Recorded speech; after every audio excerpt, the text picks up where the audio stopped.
என் பொருட்டு உபாசம் பண்ணுங்கள், செத்தாலும் சாகிறேன் என்று சொல்லச் சொன்னாள். எஸ்தர் மட்டும் இந்த காரியத்தை செய்யவில்லை. அதற்காக கடவுளின் வழிகாட்டுதலை அவர் நாடுகிறார்.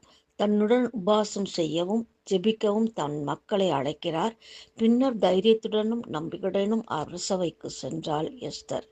தன் மக்களுக்கு இருக்கும் ஆபத்தை அரசருக்கு எடுத்துரைத்தாள். அவரும் அதை கேட்டு எஸ்தரின் வேண்டுகோளுக்கு இணங்க அம்மக்களுக்கு நிகழவிருந்த ஆபத்திலிருந்து காப்பாற்றினார். அவர்களுக்கு நல்வாழ்வை அமைத்து கொடுத்தார். தனக்கு என்ன நேர்ந்தாலும் பரவாயில்லை, தம் மக்கள் காப்பாற்றப்பட வேண்டும் என்று கடவுளை நம்பி எஸ்தர் இந்த காரியத்தை செய்தார்.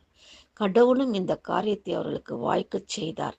நாம் கூட சவால்களையும் பயங்களையும் தினம் எதிர்கொள்ளலாம். நம்முடைய எல்லா காரியங்களிலும் கர்த்தர் நம்மை விட்டு விலகாமலும் கைவிடாமலும் இருக்கிறார் என்பதை நாம் விசுவாசிப்போம்.